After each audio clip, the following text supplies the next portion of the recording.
ये टॉपिक संख्या 13 पढ़ेंगे। महात्मा गांधी के प्रति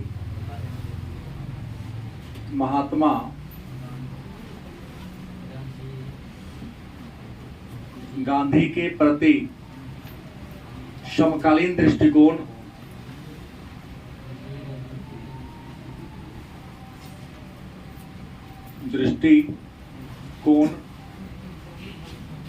तथा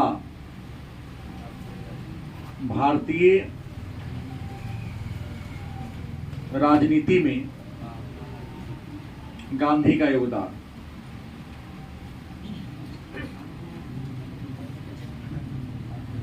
कहता है महात्मा गांधी के प्रति समकालीन दृष्टिकोण। समकालीन का मतलब होता है उस समय के दृष्टिकोण, माने नजरिया, सोच विचार, और भारतीय राजनीति में गांधी जी का योगदान।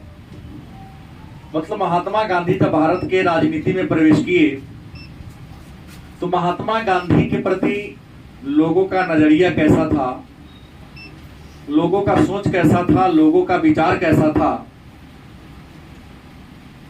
लोगों ने गांधी के बारे में क्या कहा, क्या सोच रखा। लेकिन भारत के आजादी के लड़ाई में गांधी ने कौन कौन सा काम किया, उसी के बारे में आज के क्लास में इसको ले जाना है। आराम है, अभी कोई दिक्कत नहीं। जब हुआ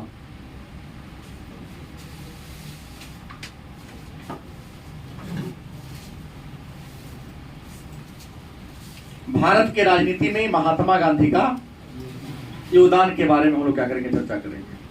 तो सबसे पहले आज की क्लास में हम लोग महात्मा गांधी के जीवन चरित्र को क्या करेंगे, जानेंगे कि महात्मा गांधी थे कौन। तो महात्मा गांधी जिनके बारे में पहले जान ले कि इनको महात्मा की उपाधि रविन्द्रनाथ टैगोर ने 1917 में दिया था, चंपारण सत्याग्रह के दौरान। चंपारण में गांधी जी ने पहला जो सत्याग्रह का या पहला सविनय अवज्ञा का जो प्रयोग किया, बड़ी ही सफलतापूर्ण तरीके से इन्होंने इसका नेतृत्व किया। इसी सफल नेतृत्व के कारण महात्मा गांधी को रविन्द्रनाथ टैगोर ने, जिन्होंने भारत का राष्ट्रगान जनगण मन लिखा था, इनको महात्मा को उपाधि दे दिया था। उसके बाद 1943 ईस्वी में राष्ट्रपिता की उपाधि सुभाष चंद्र बोस ने दिया था। सुभाष चंद्र बोस ने रेडियो के माध्यम से राष्ट्रपिता, मैं स्वतंत्रता की लड़ाई का आह्वान करने जा रहा हूं, आपका आशीर्वाद चाहिए। इस भारत के लोग स्नेह से गांधी जी को बापू कहते हैं। ये कोई उपाधि की नहीं है, स्नेह से, प्यार से इनको बापू के नाम से बुलाता है। अंग्रेजों ने भी महात्मा गांधी को कई उपाधि दिया था। जैसे प्रथम विश्व युद्ध के दौरान गांधी जी को अंग्रेजों ने कैसरे हिंद की उपाधि दिया था। नहीं, इसके अलावा बोअर युद्ध पदक,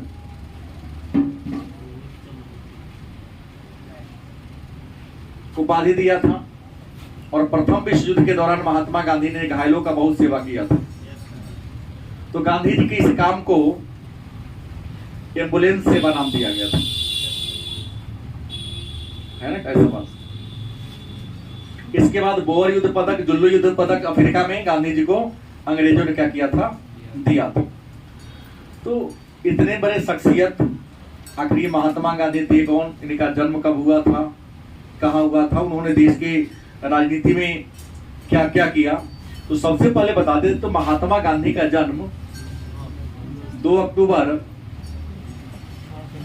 1869 ईस्वी को गुजरात राज्य के काठियावाड़ जिला के पोरबंदर नामक गांव में हुआ था। इनके पिता का नाम क्या नाम था, करमचंद गांधी,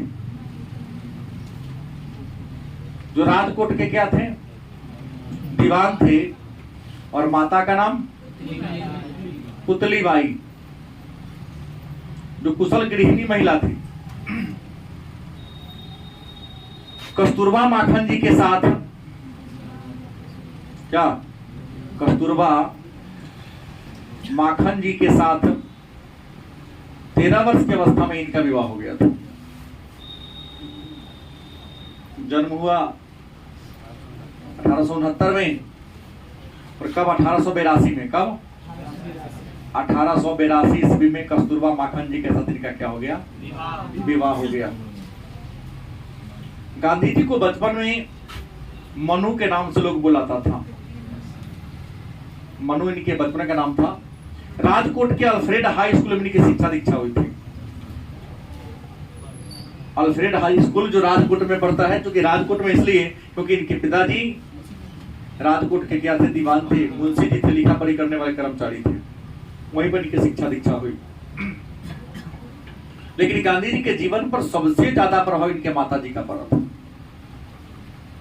गांधी जी के जीवन पर सबसे ज्यादा प्रभाव किसका पड़ा, इनके माता जी का। और धर्म ग्रंथ की बात करेंगे तो गीता का, व्यक्ति में इनकी माता का, और धर्म ग्रंथ में गीता का गांधी के व्यक्तित्व पर बहुत ज्यादा प्रभाव पड़ा। क्योंकि गांधी जहां भी जाते अपने साथ गीता लेके जरूर जाते थे। क्योंकि गांधी का मानना था, बाल गंगाधर तिलक का मानना था, विवेकानंद का मानना था कि जीवन की सभी समस्याओं का समाधान अगर किसी ग्रंथ में है तो वह है गीता। गीता को हर लोग एक स्वर में, एक मत से स्वीकार करते हैं, क्योंकि पहला ही लाइन है, कर्मण्येवाधिकारस्ते मां फलेषु कदाचन मां कर्म फल हेतु भूमा ते संगतो स्वकर्मणि। भारत में तो विरोध होता है, लेकिन अमेरिका जैसे देश में, वो तो जाहिलों का देश नहीं है ना, विद्वानों का देश, जहां गीता, बड़े बच्चों को गीता पढ़ना अनिवार्य है। वहां यहाँ निकृष्ट बनाने की शिक्षा दी जाती है।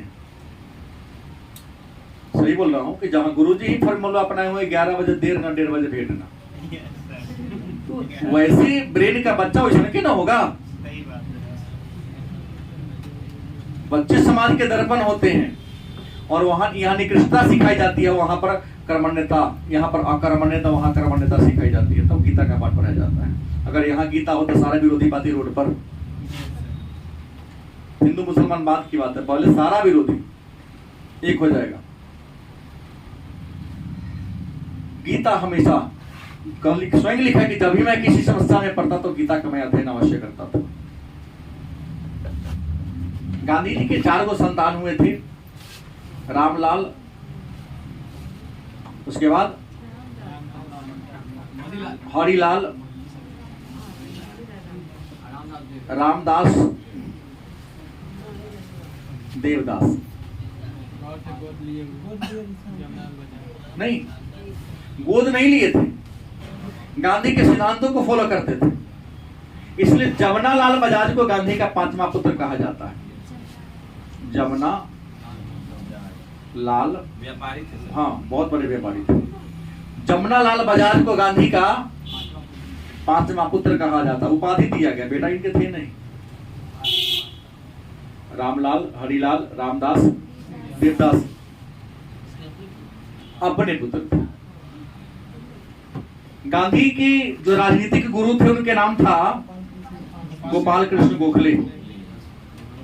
गोपाल कृष्ण गोखले इनके राजनीतिक गुरु थे, और इनके आध्यात्मिक गुरु लियो टॉल्स्टॉय।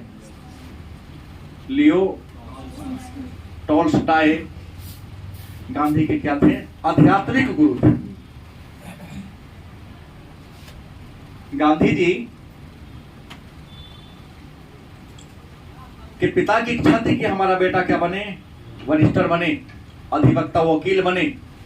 तो अपने पिता की आकांक्षा को पूरा करने के लिए गांधी जी 1888 ईस्वी में, 1888 में कहा गए थे, विलायत, विदेश, देश का नाम पूछे तो इंग्लैंड गए थे।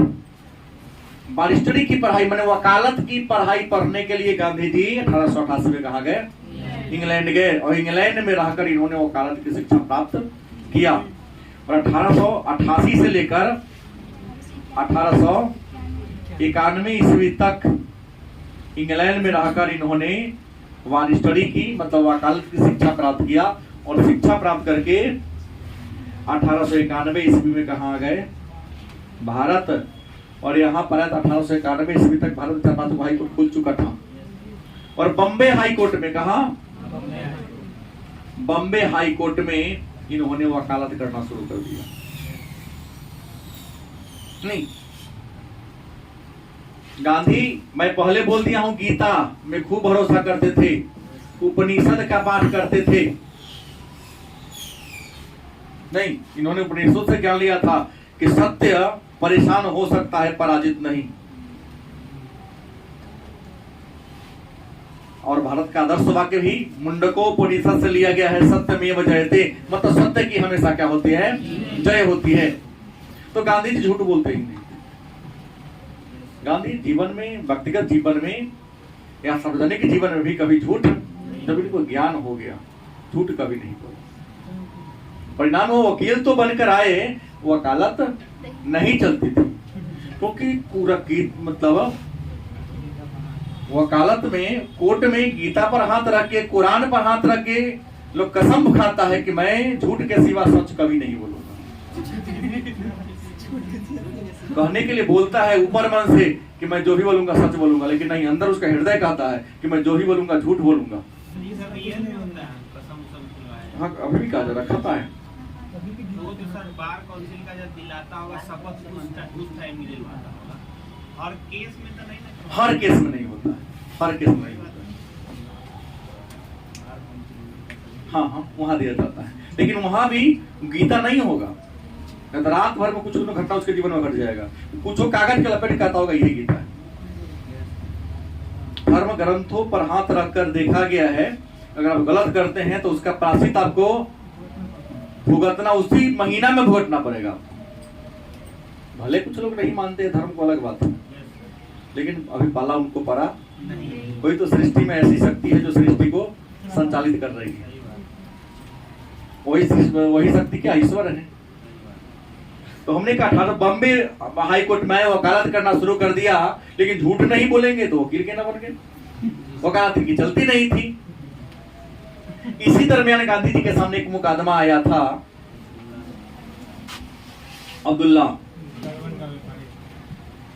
अब्दुल्ला एक व्यापारी था, रियल में था इंडिया का, रियल में व्यापारी था। कहाँ का? इंडिया का ही यह व्यापारी था और दक्षिण अफ्रीका में जाके कारोबार करता था। और दक्षिण अफ्रीका में काम करने वाले भारतीय मुसलमान को मेनन कहा जाता है।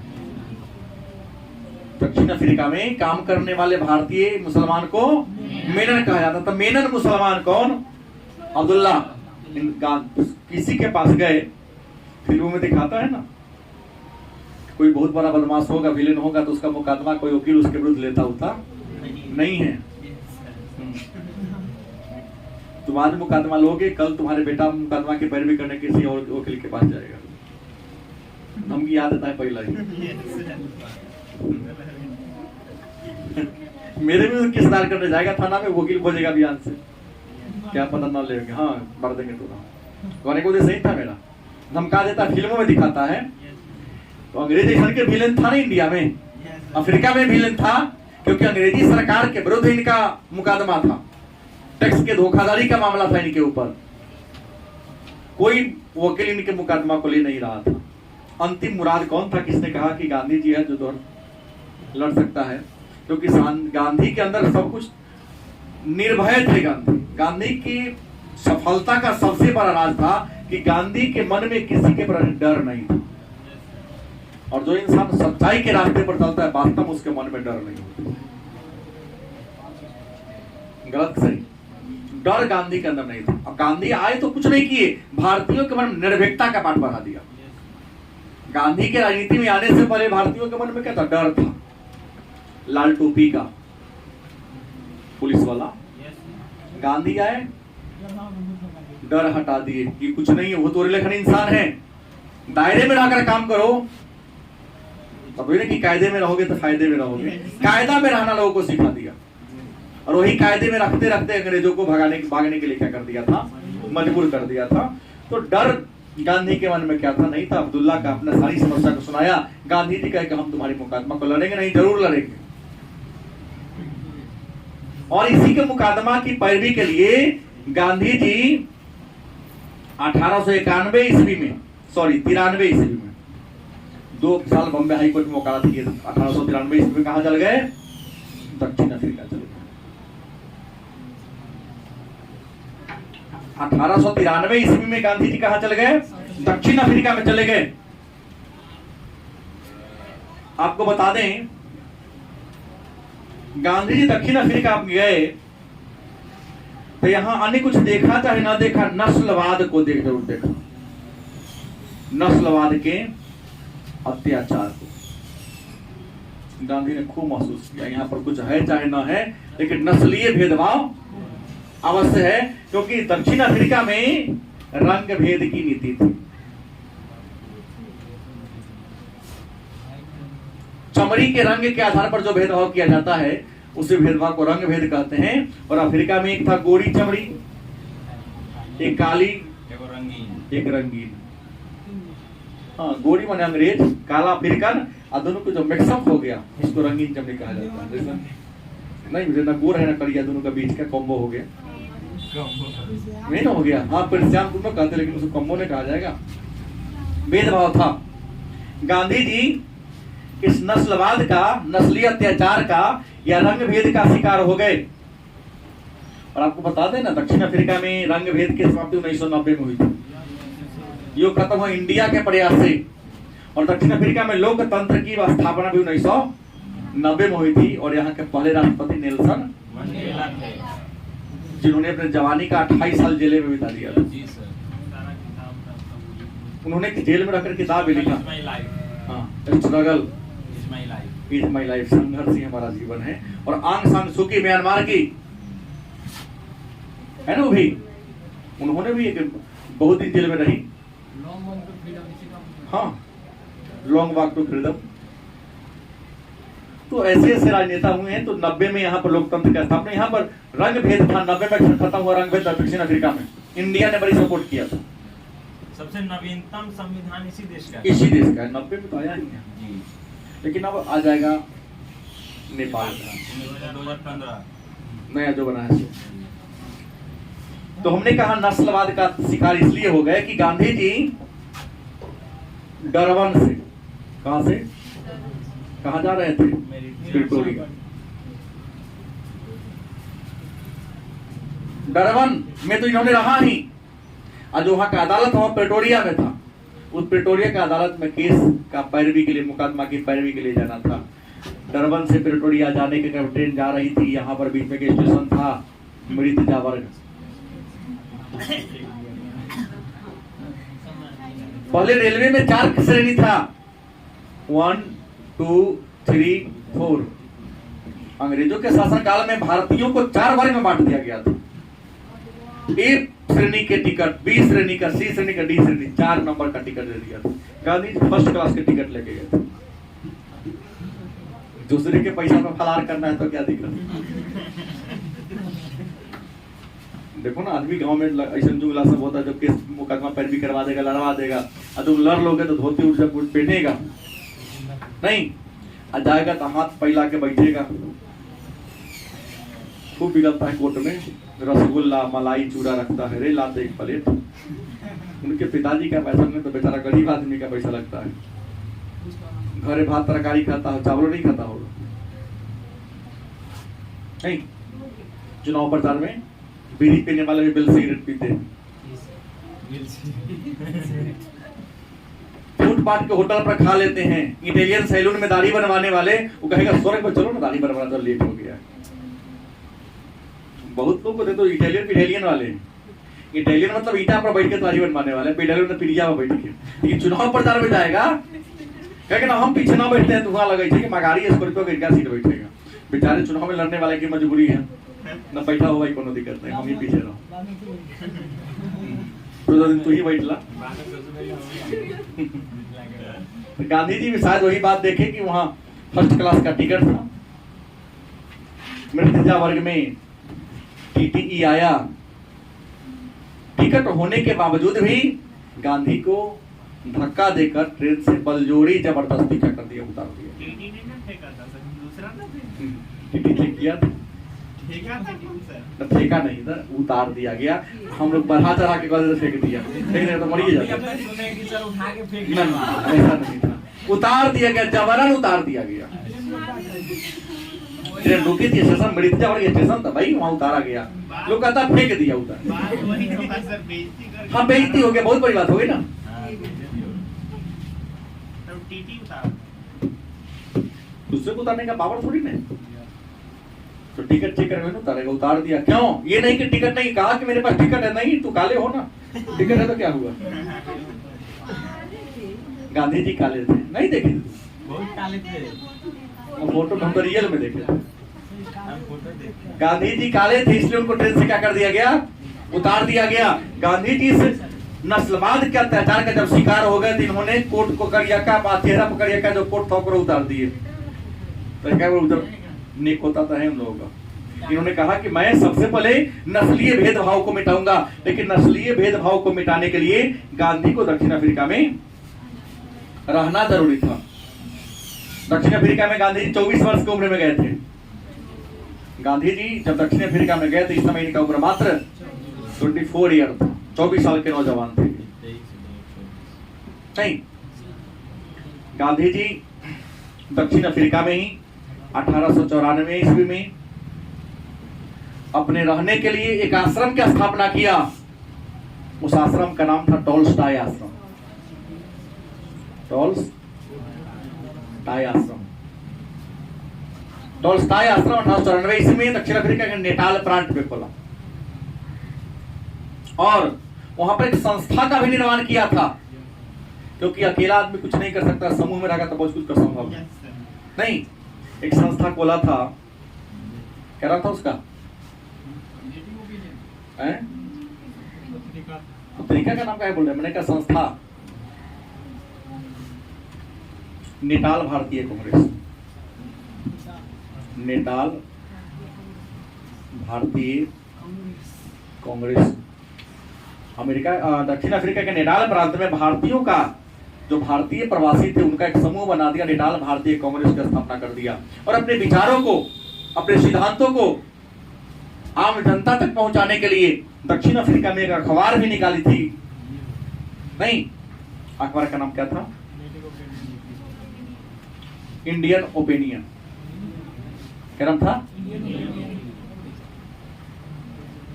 इंडियन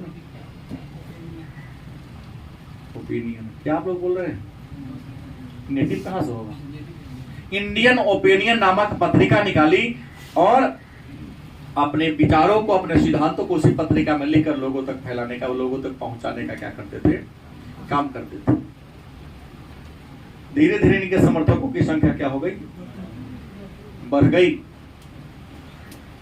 समर्थकों की संख्या क्या हो गई, इतनी बढ़ गई कि अभी अंग्रेजी सरकार पर वहां भी भारी पड़ना शुरू कर दिए। धरना प्रदर्शन, सिद्धांतों का, कानूनों का मतलब वैधानिक तरीका से विरोध करना क्या कर दिया, शुरू कर दिया। इनका समर्थक इतना ज्यादा बढ़ गया, इनका विचार इतना ज्यादा बढ़ गया कि अंग्रेज को मजबूर होकर एक नया कानून लाना पड़ा। यह कानून 1906 ईस्वी में आया था। कानून का नाम था पंजीकरण कानून। पंजीकरण कानून लाया। अंग्रेजी सरकार ने नियम बना दिया कि अगर तुम इंडियन हो, दक्षिण अफ्रीका में रहते हो, तुम्हें अपना परिचय पत्र रखना पड़ेगा। इंडियन होने का प्रूफ, प्रमाण पत्र, हाँ आधार कार्ड, तो ऐसा कोई प्रूफ तुमको रखना पड़ेगा।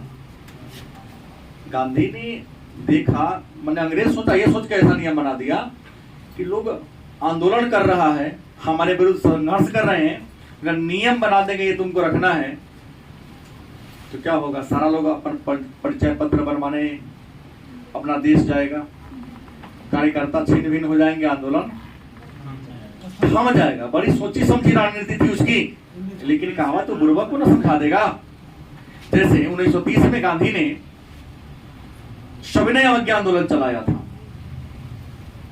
ना। सविनय अवज्ञा आंदोलन कब हुआ?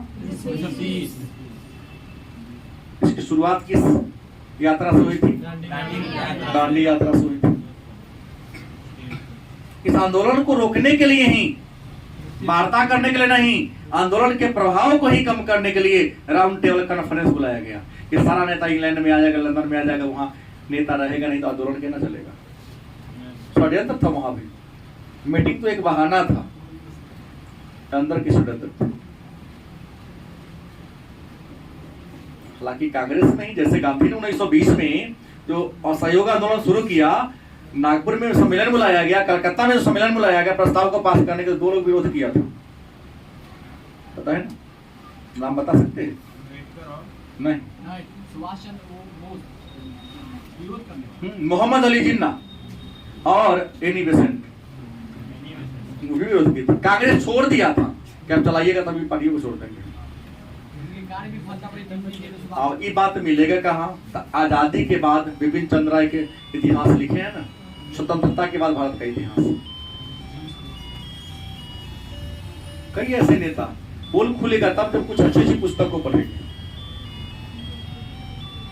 उस समय वोटिंग होता था, हम लोग तो विपक्ष में भी 600 से अधिक लोगों ने वोट दिया था नहीं, आंदोलन नहीं होना चाहिए। हर बात, चाहे वो असहयोग आंदोलन हो, सविनय अवज्ञा आंदोलन हो या भारत छोड़ो आंदोलन, अंग्रेज पूछता था, नहीं था निराश किया कितनों करेंगे, देखो को विपक्ष में रहबे करेगा। यहाँ विपक्ष देखिए सहीगुरु में लोग रहता था, लोग तो पार्टी छोड़ देता था।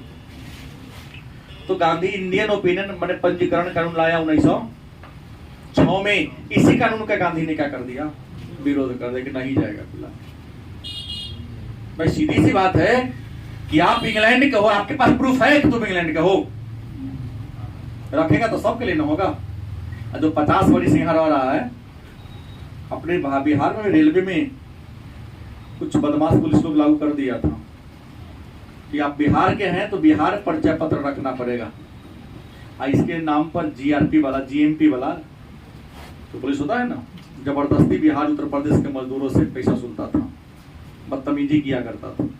मेरे सामने के 2 बार हुआ, हमने उसका विरोध किया, मुंह लगाने का प्रयास किया, तुम पर भारी उछालती रहो ना, इंडियन है कि बिहारी है? इंडियन है ना? किस कानून में लिखा है कि बिहारी परिचय पत्र लेके चलना है? वो पकड़ता, निवास प्रमाण पत्र क्यों लेके चलेगा? इंडिया ही मेरा निवास है। तुम 14 अनुच्छेद 19 का उल्लंघन कर रहे हो, नहीं पढ़ा लिखा तो ये कर दोगे, चला गया। क्यों नहीं भागेगा भाई? भारत मेरा घर है, तुम्हारा औकात क्या है पूछने का? तुम बिहारी परिचय पत्र दिखाओ। हम भारत के लोग, संविधान का था मैं भारत के लोग। और हमारे बिहार के मजदूरों के साथ रेलवे पुलिस ऐसा किया है बहुत बार। लोग वहां से आता था तब मुखिया के पीछे दौड़ दौड़ के बिहार परिचय पत्र बनवाता था, नहीं तो 230 वाले के छोड़ देता था। मैंने पैसा दे दिया तो तू बिहारी हो गया, परिचय पत्र मिल गया, नहीं दिया तो ट्रेन से लेता ही था। पैसा लेने का एक तरीका था। जैसे पुलिस को ये पावर नहीं है कि सुनसान जगह पर गाड़ी को चेक करो, किसी कानून में नहीं लिखा हुआ है। मैंने भी ये किया है, हमारी गाड़ी भी कई बार पुलिस पकड़ी है लाल चिपकाने के लिए। कौन एक्ट है? मैं किसी मोटरसाइकिल एक्ट में नहीं पढ़ा हूं कि लाल चिपकाना है, नहीं। ऐसा रहे तो पुलिस से मिल लेता है, कमाने का तरीका है। सब चिपकाएंगे जितना होगा, आधा पुलिस का आधा हम, सारा फर्जी है इसमें। तो लोग टाइट हो जाए, अंदर करवा देगा। एसपी साहब को फोन कर दो ना, बड़े पदाधिकारी को चुरा के ही सब करता है, छोटा से मिला रहता है। लेकिन लोग के पास टाइम कहाँ है पुलिस से लगने का? टाइम होगा चेक नहीं करता है, पास ऑटोवे नहीं करता है। जानता है मैक्सिमम तो गंवारे जा ही रहते हैं बिहार का, चिपका के लगा लो। कभी दिल्ली वाला पर लेटे लाल पेड़ कागज नहीं रहता है, बिहार में चलता है इसे, क्योंकि यहाँ डिग्री वाले ज्यादा है, नॉलेज वाले कम है। हाँ, बिहारी के पास जितना डिग्री होता है, अन्य के पास डिग्री नहीं है। यहाँ तो घर बैठा बैठा पीएचडी की डिग्री मिल जाता है। आज परीक्षा है, बिहार परीक्षा के होगे रखल है, यही पर चेकूंगा, सांझ भुगतान भोरे के लेकर फाड़ के जगह चल आएगा। पंजीकरण कानून का गांधी ने क्या किया, विरोध किया। इस विरोध के कारण गांधी जी को कहां डाल दिया गया, कई साल के लिए। लेकिन गांधी जी जेल में तो जरूर गए,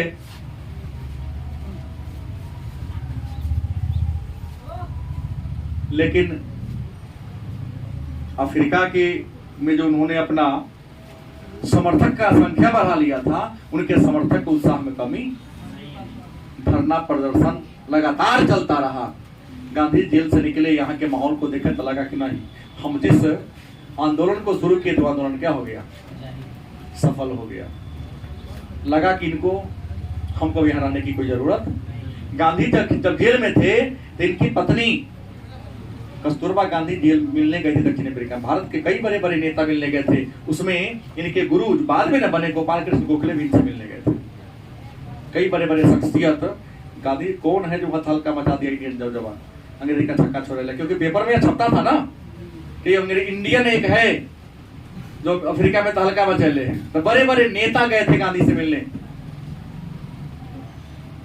गांधी जी वहां से लौट के 9 जनवरी 1915 ईस्वी को कहां गए, क्योंकि 9 जनवरी 1915 को इंडिया में आया, इसलिए हर साल 9 जनवरी को अप्रवासी भारतीय दिवस मनाया जाता है। गांधी जब इंडिया में आए तो इंडिया के माहौल को उन्होंने गांधी ने देखा कि बड़ा विचित्र है कि जैसा हम गए थे छोड़कर, उससे ज्यादा स्थिति क्या हो गई है, भयावह हो गई है। ये सोचे कि हम बड़े बुजुर्गों से सलाह ले लेते हैं और उनसे पूछ कर तब कोनो काम करेंगे। तो गांधी जी दक्षिण अफ्रीका के से आने के बाद सबसे पहले मिले फिरोज शाह मेहता से। किससे? फिरोज शाह मेहता से मिले। उनसे यह जानने का प्रयास किया कि आखिर इंडिया इतना दिन से गुलाम क्यों है, इंडिया को आजाद कराने के लिए हमें क्या करना चाहिए। फिरोज शाह मेहता जैसे कैसे, मैं आपको समझा रहा हूं, बैठ के बैठे हुए कितना तो कथा समझ के सुनता है कि सत्यनारायण भगवान कथा में लीची बटावे करेगा। हाँ, कई को देख रहा हूँ लगातार लीची को देख रही है, मुंह चला रही है। अभिषेक जुगाली कर रहा है कि लीची पर ध्यान है, बटेगा, टेंशन नहीं लेना है। अकेला मैं थोड़ी खाऊंगा।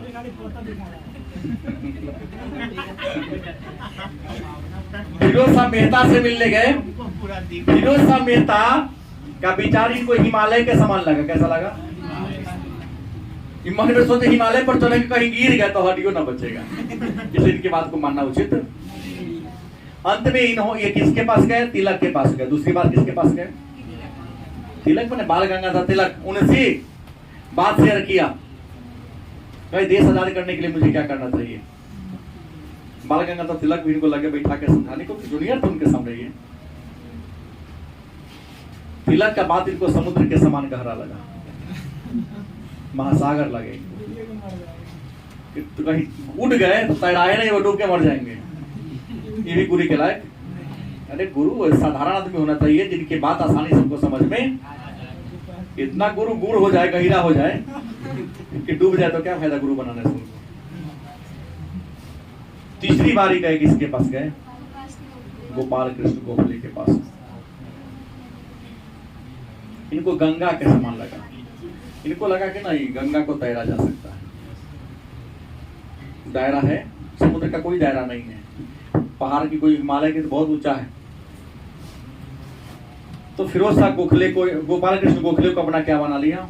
गुरु बना लिया। इन्होंने कहा कि किसी भी काम को शुरू करने से पहले कार्य की प्रकृति को जानो। गलती की सही? बिना कहले कोनो विषय चुन लिए, विषय को जानो ना, विषय कैसा है, क्यों ले लिए विषय? तो फलानमा ने कह दिया। सही नहीं बोल रहा हूं? नहीं, तुम पहले उसको पाती पढ़ के देखो, तुमको समझ में आती तो विषय लो, अन्यथा छोड़ दो।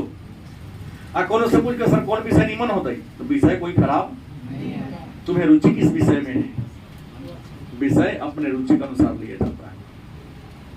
बात बुझ गया? तो गोपाल कृष्ण गोखले ने कहा कि भारत की राजनीति में आना चाहते हो तो पहले जानो ना भारत और भारतीय क्या है। इसके लिए क्या करना हो? दौरा करना पड़ेगा, लोगों से मिलना पड़ेगा, आजादी और गुलामी में फर्क बताना पड़ेगा। महात्मा गांधी गोपाल कृष्ण गोखले के कहने पर ही 1916 ईस्वी में, कब? गुजरात में अहमदाबाद जिला में साबरमती नदी के किनारे एक आश्रम खोला था, साबरमती आश्रम की स्थापना किया था। साबरमती आश्रम की स्थापना कब हुई? कौन खोला? कृष्ण नदी किनारे। कौन जिला है? अहमदाबाद। और इसी साबरमती आश्रम से उन्होंने यात्रा पर निकल पड़ा। जब गांव गांव घूमे तो गांधी को लगा कि इंडिया के लोगों को गुलामी और आजादी का मतलब ही पता नहीं। एक के बाद कहा था कि राजा कौन रहे, हमारा उससे की मतलब, हमारी स्थिति में सुधार होने वाला, हम जैसन है वैसन के रहेंगे। कोई भी राजा को शोषण तो करवे करेगा, टैक्स लेवे करेगा, बिना कमाए हमको कोई खिलाएगा। मतलब इंडिया के ग्रामीण क्षेत्र में इन स्वतंत्रता के लड़ाई की कोनो वैल्यू नहीं था, मतलब ही नहीं था। केवल लड़ाई मुट्ठी भर लोगों के हाथ में था, मतलब शहर के केंद्र में ही था। गांधी ने सब में पाठ पढ़ाया, आजादी गुलामी का फर्क। गांधी ने आजादी की लड़ाई में कुछ नहीं किया, केवल काम किया जो सबसे बड़ा काम था कि गांव, उस जो लड़ाई शहरी केंद्र में सीमित गया था उसे गांव तक का कर दिया, पहुंचा दिया। शहर के लोग तो लोग के घर पे चोरी हो रहा है तो खिड़की में खुल देखेगा, गले के होते अपना गेट में 4 ताला मारेगा। गांव में देखो ना, गेट खोल देगा, लाठी लेके दौड़ेगा सीधे, लेकिन हो रही है ये पकड़ पकड़ मार लाठी। चोर का बाप का मजाल है कि गांव में जाके घुस जाए, क्या ना करे। चारों ओर से गांव है, लाठी गेट खोल दे, लाठी ले लेके निकलता है सब। अब शहर में खेत की मैं देखेगा कि लड़की रहते हैं, डरे पुलिसों को फोन नहीं करेगा, क्या पता अगला मेरी बारी हो। सही बोल रहा हूँ। बड़ी आसान है चोरी करना शहर में। चोर इसलिए एक जिस मोहल्ला में घुसता है 4-5 घर को लेके चल जाता है, सुबह वो नहीं करता है। और शहर में रातों में चला तो 10 बार गया रे खोख देगा, बुझ गया जगले उस गाँव वाला। देखने को मिलता है रियल कल्चर तो गाँव में न है, शहर में तो परंपराओं का हत्या किया जा रहा है। भारतीय संस्कृति की हत्या अगर देखना है तो जाके बाहर नगरों में देखो। हमने कहा कि इन्होंने घुमा, लोगों में क्या किया, समझाया कि जब तक सभी साथ नहीं होगा तो देखना आजाद होने वाला। आजादी गुलामी का अंतर बताया।